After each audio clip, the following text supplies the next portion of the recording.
Subscribe कीजिए technical for YouTube channel को और साथ ही इस बेल वाले आइकन को दबाइए बहुत ही अच्छी अच्छी टेक्नोलॉजी वीडियोस सबसे पहले देखने। अस्सलाम वालेकुम दोस्तों, मेरा नाम है आज़म। आप देख रहे हैं टेक्निकल फौजी यूट्यूब चैनल। तो जिस तरह के आपने थंबनेल में पढ़ा है कि आज हम आपको बताएंगे कि किस तरह से आप अपने मोबाइल की जो स्पीड टेस्ट है वो कर सकते हैं। वो आप वाईफाई पे ऑन चला रहे हों, उसके बाद यहाँ फिर आपने मोबाइल डाटा ऑन किया हो, तो उसके लिए सबसे पहले आप अपना प्ले स्टोर खोलें,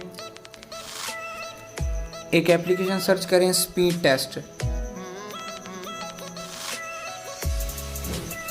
टेस्ट बाय ओखला। ये मैं इसको आपको जो है डाउनलोड लिंक नीचे डिस्क्रिप्शन में भी दे दूंगा। यहाँ से आपने इसको कर लेना है। ये जो फर्स्ट वाला आ रहा है स्पीड टेस्ट बाय ओखला, यहाँ पर यही करना है आपने, कोई और नहीं करना। इसको कर लेंगे आप डाउनलोड। जब आप डाउनलोड कर लेंगे इसको कर देना है आपने ओपन। यहाँ से आपने सेटिंग्स में आके यहाँ पे क्लिक कर देना है ऑटो सेलेक्ट पे।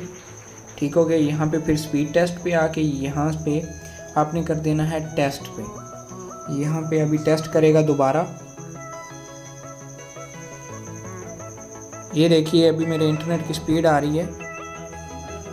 ये मेरे जोंग 4G की स्पीड आ रही है 20 MB 19 MB पर सेकेंड।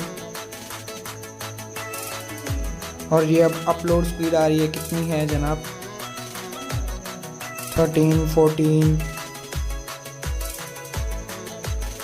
और ये थी मेरे टोटली जो स्पीड आ रही थी मेरे मोबाइल की। ये तो बहुत ही अच्छी तरह एप्लीकेशन वर्क करती है, बिल्कुल ऑथेंटिक है। ठीक है, इसको कीजिए यूज़। अगर इसके मतलब आपके जहन में कोई हो रहा है तो नीचे कमेंट करना मत भूलिएगा। हमारी वीडियो को लाइक कीजिए, शेयर कीजिए, हमारे चैनल को सब्सक्राइब कीजिए। अल्लाह हाफिज़।